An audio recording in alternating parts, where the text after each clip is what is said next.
Does that look like you? I've been having a sort out and I found some board which I think would be fantastic for doing some folk art. Yes, I got this idea because I know that from what I've read, quite often folk art is painted on many surfaces such as board or tin or wood or anything. So I thought, pieces of board, what am I going to do with this? Let's have a go at some folk art. What do you think, Timmy? Oh, he's having a lovely stretch. I think he agrees. Yes, I'm on the floor at the moment. Yes. So I'm excited because I've got 3 pieces of board I've found.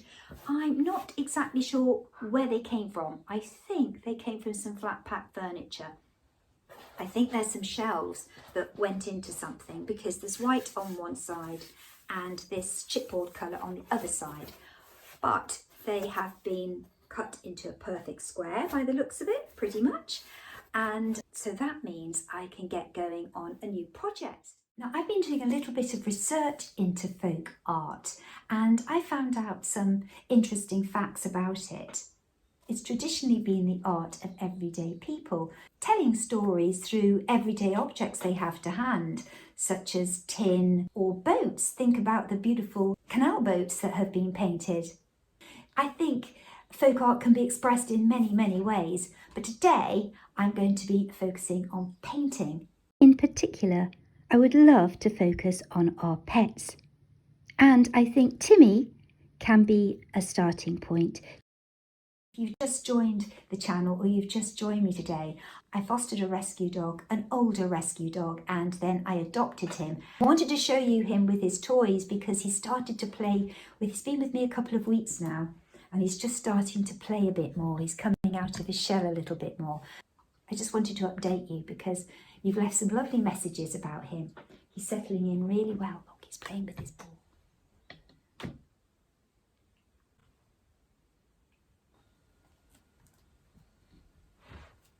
That is a really good sign. It means he's happy and relaxing. Every day that tail wags a little bit more. It's very encouraging. Anyway, back to the folk art. So yes, so I thought I'd practice a little bit of folk art and wondered if you'd like to come with me and have a go yourself. You don't have to be practicing on a piece of board. I'm just lucky I found this board, but it could be really on any surface, I suppose, with any kind of paint. Okay, so I've made a start and I've just drawn some very simple shapes. I've decided to set Timmy, there's a photograph of Timmy, in the Devon countryside where I live, because then I can have something to remind me of our very happy treks and walks around the place.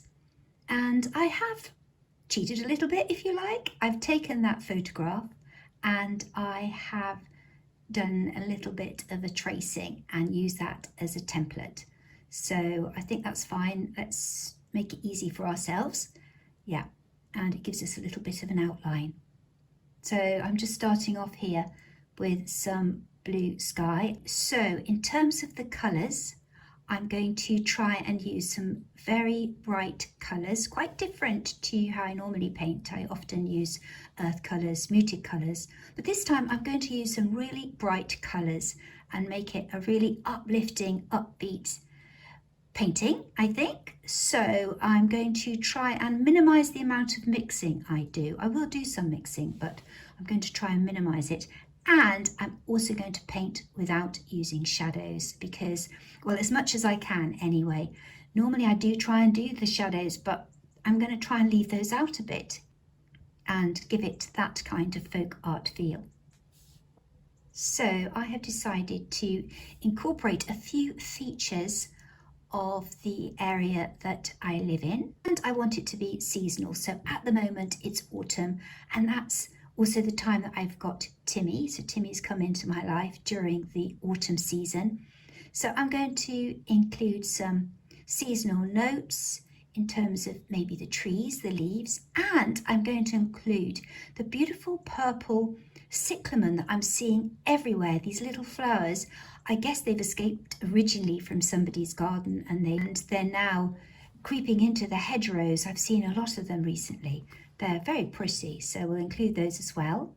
And I'm going to try and exaggerate and bring out some of the colours. For example, in Devon you often see, especially by the sea, different coloured cottages and houses, and I'm going to build that up, and let's have a red roof and a yellow walls, yellow house. That would add a pop of colour, I think, to the whole scene. And of course Devon is very, very hilly, so we definitely need to have some hills in the scene.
Does that look like you?